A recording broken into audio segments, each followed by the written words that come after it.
Welcome friends to this new lecture of soil science and technology, and today we will be discussing from the slide where we left in the last lecture. So, in the last lecture we started discussing about soil consistency, and I told you that soil consistency is the ease with which we can mold or reshape soil to any shape, and soil consistency is basically the manifestation of soil cohesive and adhesive forces, and this wet soil consistency is basically expressed in terms of either stickiness or plasticity. And in the last lecture I have discussed about different stickiness classes, starting from very sticky to moderately sticky and highly sticky and low and less sticky and all these things. So, today we will discuss about the plasticity. Now, plasticity, the definition of plasticity is the degree to which the puddled or reworked soil can be permanently deformed without rupturing. So, it is an importance that the soil cannot be ruptured, and basically we evaluate this thing by forming a 4 centimeter long wear of soil at a water content where maximum plasticity is expressed. So, let us see what are the different plasticity indices. So, this is called Atterberg limits, and in this Atterberg limits you can see we are seeing the plasticity be changing in the plasticity behavior of soil with increasing moisture content. So, you see that here we could you can see there are 5 different steps, 5 different stages or states I would say. First of all, the solid state, then semi solid state, there are plastic state and viscous liquid state. So, as we are moving from dry soil to very wet soil, the state of the soil is continuously changing, and accordingly there are different limits which are So, there are 4 different limits you can see, starting from dry limit and then shrinkage limit and then plastic limit and finally liquid limit. So, let us discuss them one by one. So, in the liquid limit is basically the lowest water content above which the soil behaves like liquid, and it behaves like a viscous liquid state, viscous liquid state, and generally it is less than 100% moisture content. And in the another important limit is plastic limit or PL, and it is basically the lowest water content at which the soil behaves like a plastic material, and it is basically occurs at around 40% of moisture or lower than 40% of moisture. And there is another term called plastic index, and plastic index is basically the difference between liquid limit and this plastic limit. Another limit is there, that is called shrinkage limit, and shrinkage limit is basically defined as the water content below which the soil do not decrease their volume anymore as they continue to dry out. And so, below the shrinkage limit you will not see any further decrease in the soil volume as you are going continuously removing the water. So, this is called shrinkage limit, and this is very much important from the point of view of bricks and ceramics industries. So, these are 4 different limits which are important for which are called Atterberg limits, and which are basically showing the different state of soil with increasing moisture content, or in other words it basically shows different plasticity conditions. So, let us see what are the different plasticity, what are the different types of plasticity classes. So, generally we see there are 4 different plasticity classes, starting from non-plastic, then slightly plastic, then moderately plastic and very plastic.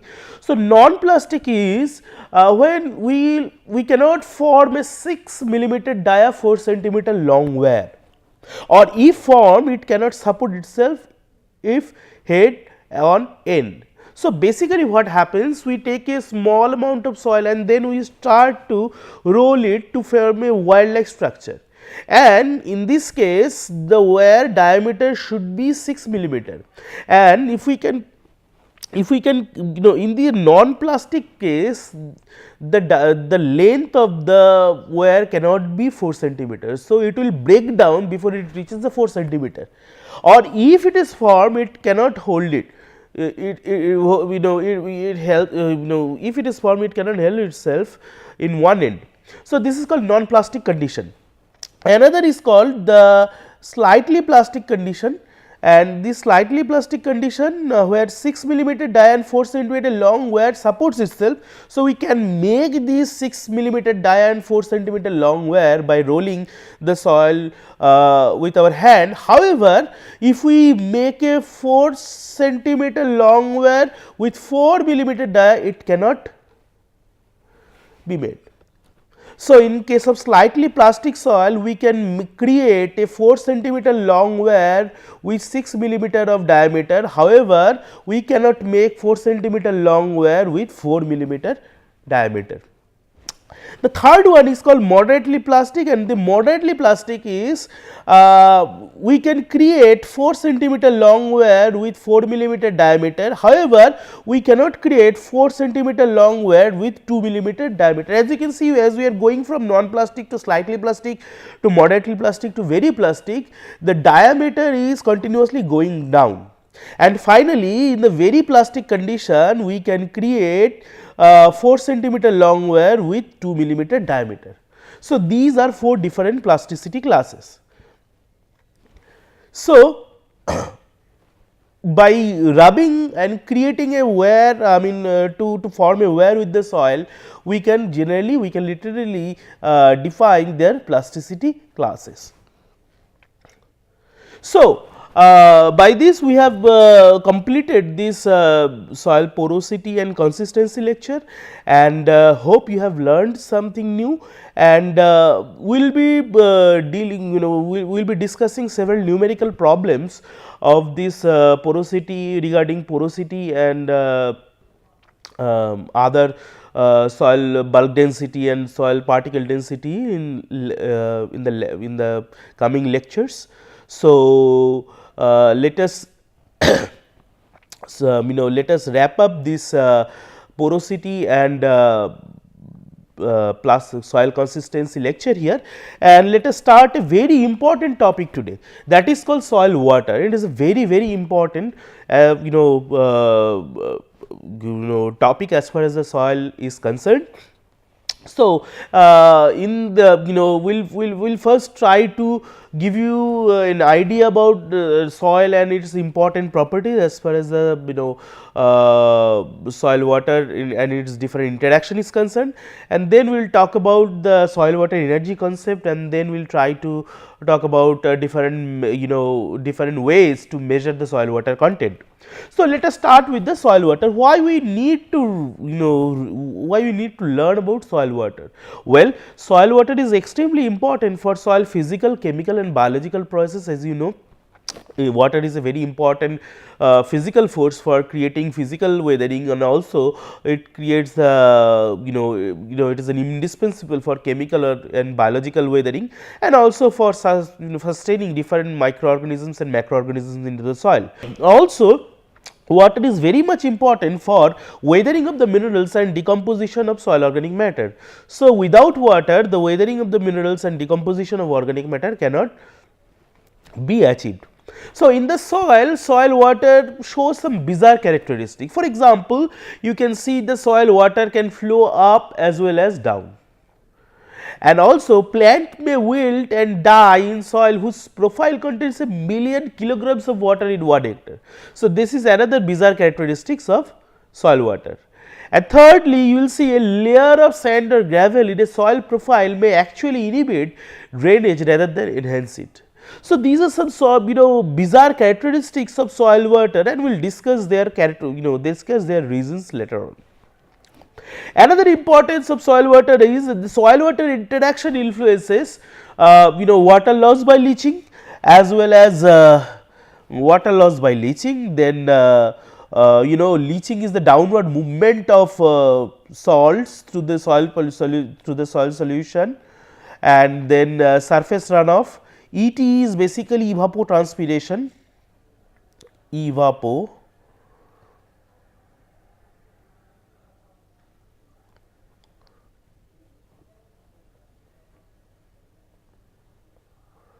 transpiration, which is basically a combination of evaporation from the soil surface and transpiration from the plant surface. So, evapotranspiration, and also air and water balance in soil pores, we will discuss that later on, and the rate of change in soil temperature, and the rate and kind of metabolism of soil organisms, and capacity of soil to store and provide water for plant growth. So, these are very much, the soil water interaction influences all these important processes. So, let us see how soil, the structure of water and their important properties. So, if you see, there is a two dimensional structure of soil water, and it is a two dimensional representation of soil water, soil water molecule rather I would say, showing a large oxygen atom and two much smaller hydrogen atoms. So, you can see here the HOH angle is 105 degree. So, this 105 degree angle between this oxygen nucleus and two hydrogen nucleus creates a asymmetrical arrangement, and as a result of this asymmetric arrangement, one side of the water molecule, that with the two hydrogen, for example, this side shows positive electropositive nature, electropositive behavior. However, the other side is showing the electronegative behavior. So, as a result of creating this electropositive side and electronegative side, water shows dipolar characteristics. So, this is the asymmetrical structure which is responsible for polarity of water. All right. So, the important properties, as we discussed the important properties of the soil polarity is very much important, and also the second important is hydrogen bonding. Now, what is hydrogen bonding? Hydrogen bonding is a bond, a bond which forms between the hydrogen atom of one water molecule and oxygen atom of a neighboring water molecule. So, you can see that the hydrogen atom of one water molecule is attracted to the oxygen end of the neighboring water molecule, and all this occurs due to the asymmetric arrangement of soil water molecule, asymmetric arrangement of water molecule, and as a result dipole nature of the water molecule. So, thereby forming a low energy bond. So, this is called hydrogen bonding, and remember that this is a low energy bond, and low energy bond between two molecules, and these hydrogen bonding is responsible for polymerization of water, because all these water molecules clustered among themselves, clustered by using different hydrogen bond. So, this is responsible for polymerization of water molecules. Another important property of soil is hydration. Now, you know that cations such as H plus, sodium, potassium and calcium becomes hydrated through their attraction to the oxygen or negative end. So, since these are positively charged cations, these cations will attract to this negative side of the water molecule. They will attract to the negative side of negative end of the water molecule rather, and then negatively charged clay surface attract water with and this time through the hydrogen end of the molecule. So, the hydrogen end of the molecule is positive, electropositive, and it is get attracted to the negatively charged clay surfaces, and we will discuss how this negative charge develop in the clay surfaces later on. So, as a result of this attraction also, these water molecule get adsorbed over the clay surfaces, and so the third important aspect is of hydration is due to this polarity nature of the water molecule. When there is a when there is a salt present, the salt easily dissociate or dissolutes within the water due to polarity nature of the water, because soil basically contains some cations and anions. The cations will be attracted to the electronegative end, that is this end, and the anions will be attracted to this electropositive end, thereby dissoluting in the water. So, this is responsible for hydration. So, another important is cohesion and adhesion. As you can see in this picture, this showing the manifestation of cohesion and adhesion. Obviously, the cohesive forces you can see basically develops due to the hydrogen bond between the individual water molecules, and ultimately these water molecules are adsorbed over the surface of the soil particles, because in the last slide I have already told you, because these surface of the soil particles develop negative charge, and as a result the positive end of these water molecules attracted to these negatively charged colloids or negatively charged soil particles, and they attach, and as a result there is an adhesion. So, adhesion is basically when water molecule attach to the soil or clay particle, and when water molecule attached to another water molecule, that is cohesion. And obviously you can see the manifestation of cohesion in this picture, where you can see water in in between thumbs and index finger.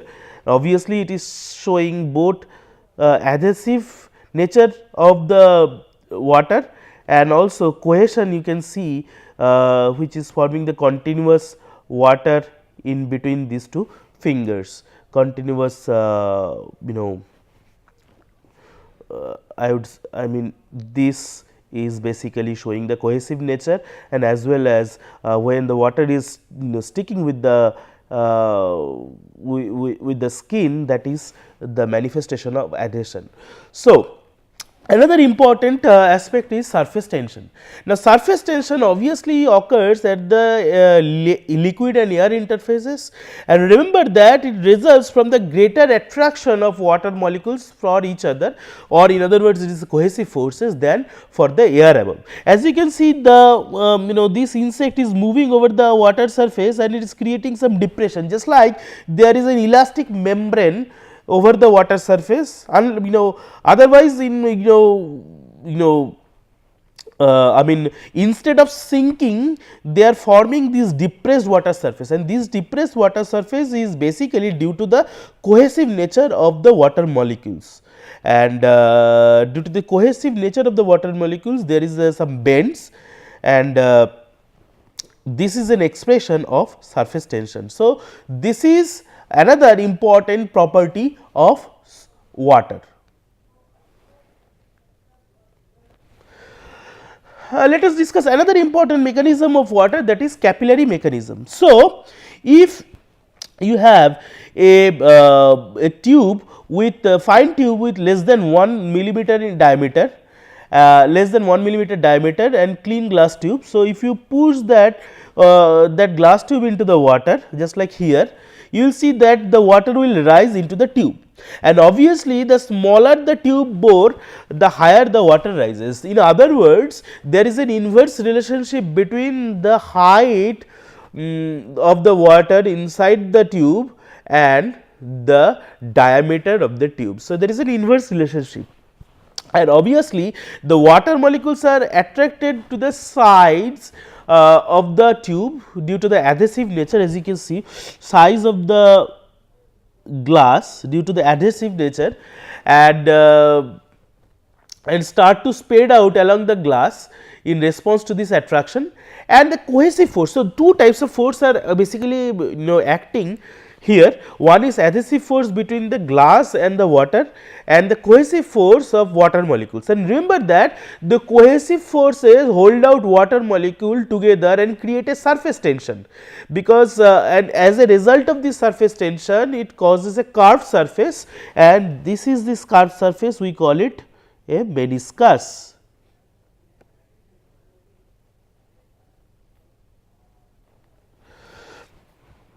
And this curved surface is called meniscus, and remember that the lower pressure under the meniscus in the glass tube allows the higher pressure of the free water to push the water into the tube here, and the process continues until the water in the tube has risen high enough that its weight just balances the pressure differences across the meniscus.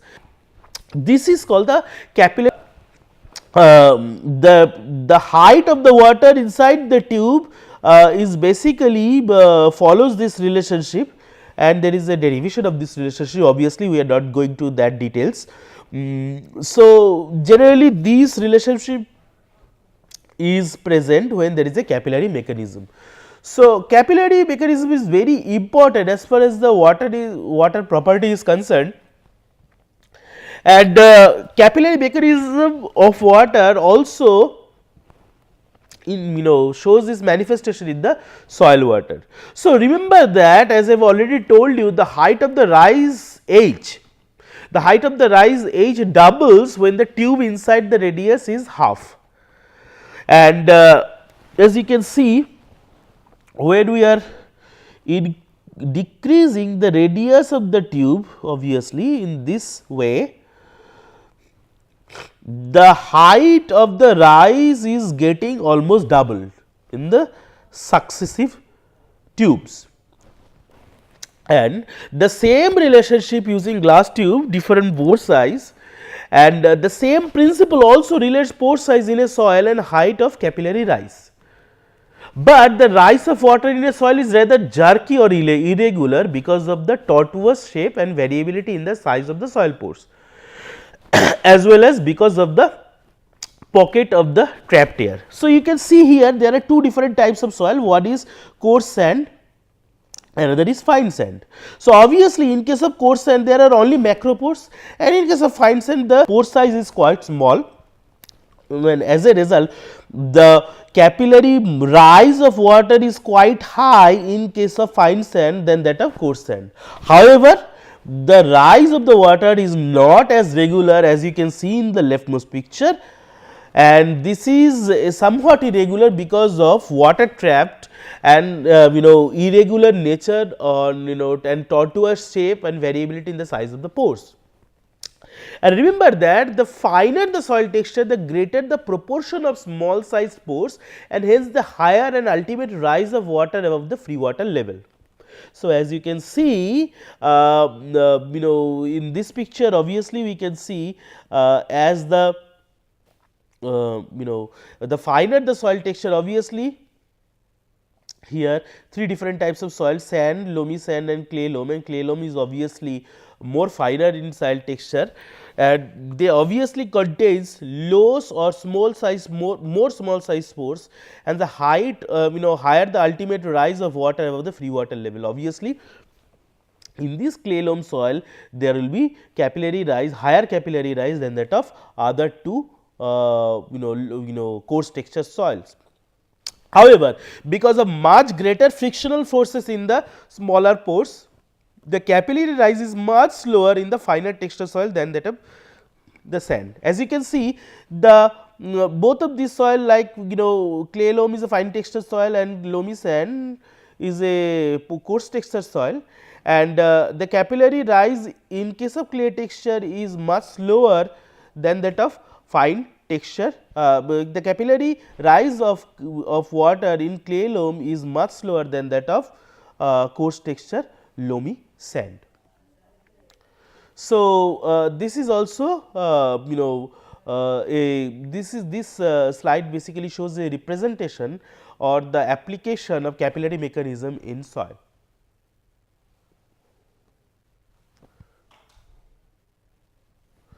So, capillary movement in soil water can be occur in both direction.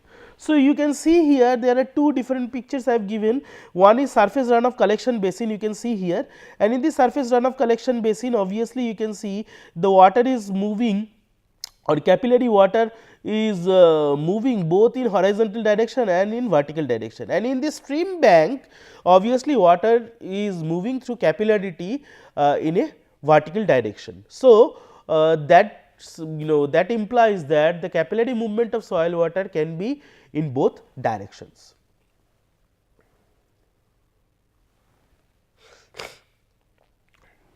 Now, let us start the soil water energy concept. The retention or movement of water in soil and its uptake and translocation in plants and is lost to the atmosphere are all energy related phenomena obviously. Just like any other processes, physical process in the universe, the water movement is also energy related phenomena. Now, obviously remember that the kinetic energy is certainly an important factor in the rapid and turbulent flow of water, just like in a river, but the movement of water in soil is so slow that the kinetic energy component is usually very much negligible. And generally potential energy is most important in determining the status and movement of soil water. So, remember one thing, very important point, that whenever we talk about soil, energy state, we are generally denoting the potential energy. And remember that the soil water will always move from a higher energy state to lower energy state. So, the total energy state of soil water is defined by its equivalent potential energy as determined by various forces acting on the water per unit quantity.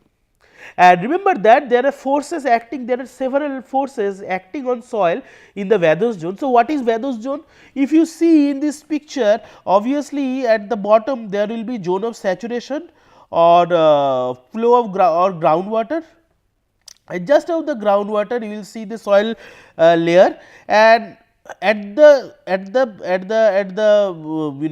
interface between, or at the juncture of this groundwater and this soil, there are some capillary fringe. The capillary fringe are basically the movement of water through capillarity, and it occurs up to a very certain distance.